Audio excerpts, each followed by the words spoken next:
Hello, Campioneery here, and this is a guide to soloing the Ascalonian Catacombs dungeon, Story Mode, in Guild Wars 2.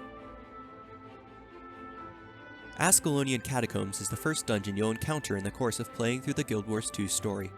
You can enter it either from this gate in the Plains of Ashford, or from the Dungeon Hub entrance here in Lion's Arch.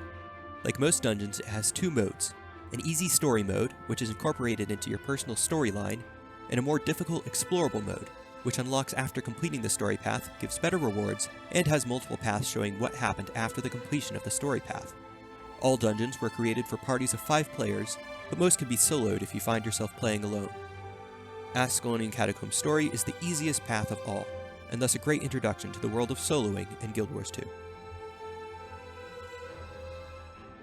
Ascalonian Catacombs unlocks at level 30. Your level and build of choice will affect how fast you progress through the dungeon. And if you are low level, undergeared, or simply new to the game, take it easy. Try to take on only 1 or 2 enemies at a time, and finish them before moving on so you don't get overwhelmed. If you accidentally pull too many enemies or walk into a trap and die, don't worry. There's no penalties for dying in dungeons, waypoints are frequent, and enemies don't respawn. If you're on a strong build with lots of mobility and/or durability, you usually want to run past all enemies that aren't required to unlock later parts of the dungeon. I'll show both speedy and safe paths in this video, and have a playlist showing full runs with different classes, builds, and strategies linked in the description. Most of the enemies you'll encounter in this dungeon will be Ascalonian ghosts of one form or another based on the classes from the original Guild Wars game. Some are normal and some are elites. They do the same damage, the elites just have more health. Quick rundown of what they do. Monks, warriors, and mesmers will CC you in melee range. Rangers and necromancers will CC you from long range. Stun break, stability, and Condi cleanse are very useful here. Monks also heal themselves and others. Warriors have a big self-heal. Mesmers can put up a shield that reflects projectiles. And elementalists and necros will place big AoEs you don't want to stand in. At the start of the dungeon, talk to Ritlock and go through the door that opens. Going near the blue lights on the ground will spawn ghosts. These lights are found throughout the dungeon. Open coffins to spawn more ghosts and spiders. Have stun breaks and Condi cleanse ready. The 7th coffin will also spawn the first boss, Gate Guardian Nappa. Nappa has only 2 attacks, a big stomp that's very difficult to avoid, and a slow frontal attack that can be easily avoided by standing beside or behind him. Both attacks will CC you. Like most champions in the game, breaking his blue break bar with your own CC will put his attacks on pause for a bit, and allow you to do some damage uninterrupted. In the next room, the red circles on the floor are traps that do a lot of damage. Pull the chain on the wall to turn them off, or run past, being sure to dodge the flames around the first corner. Next, you'll want to get past this gate, but first take these stairs up to the left. Carefully cross the room of traps, turn them off with the chain, and fight the ranger boss that spawns from the blue flame on the ground. Either stability or range damage is helpful here. She does a lot of knockbacks. Then take a boulder from the ground back towards the gate and drop it with the weapon swap key on this pressure plate to hold the gate open. Quickly cross the next room, dodging the flames. You can destroy the flame traps in the walls here, but it's not worth the time. Now, that was the intended path for that room. You can actually skip the gate by going either over or through it without needing the boulder, and every class can do either one or both of these. Here's one possible method for each class.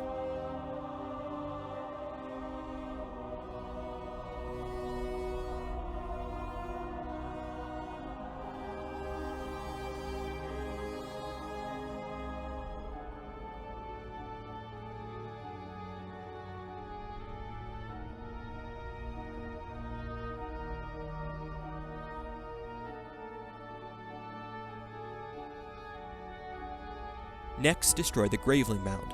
It keeps spawning Gravelings as long as you're nearby, so focus the mound itself. Note that it's a structure and as such cannot take condition damage or critical hits. Kill the 3 ghosts in the next tunnel, focusing the Elementalist first if your damage is low. The champion fighting air is the first boss that will not try to CC you in any way, despite the threatening description to the contrary. She hits hard in melee though, so run back down the tunnel you came from if you need to reset. She'll go back to hitting air without regaining health. After the cutscene, head to the NPCs on the central platform. Warning: there's a chance you get ambushed by a champion cave troll here and a few other places. If this happens, run.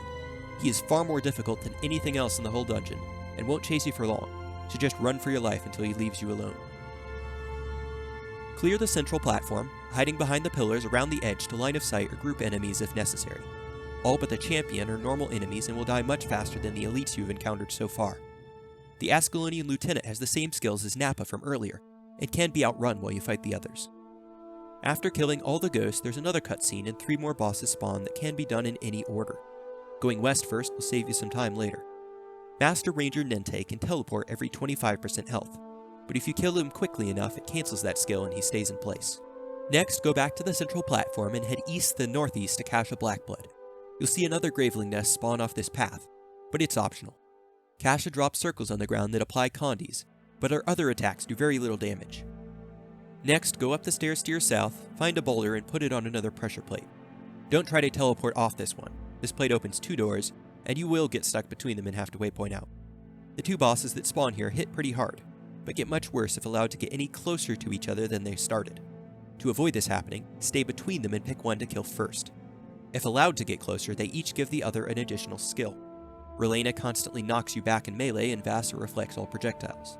To handle this, either attack Relena from range while standing on the opposite side of her from Vassar, or attack Vassar with anything but projectiles while standing on the opposite side of him from Relena. Finally, teleport to the waypoint you unlocked after killing Nente and go back to the central platform for the final boss. Adalburn hits harder and only CCs you if you're at range, so run right into melee and burn him down to complete the dungeon. Congrats on your solo!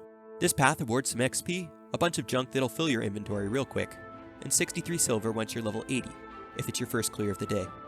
It does not reward dungeon currency, as that comes mainly from the explorable paths.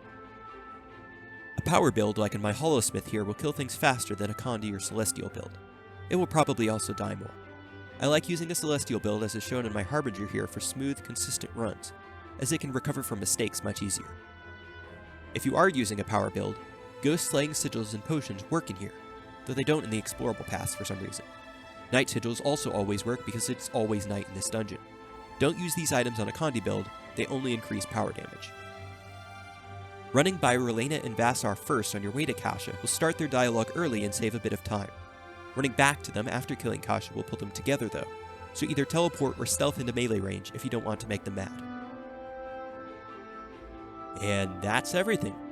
Remember to check out the playlist linked in the description to see several examples of soloing this dungeon at different paces. Feel free to ask any questions you may have in the comments, and like and subscribe if you want to see more soloing guides. Thanks for watching!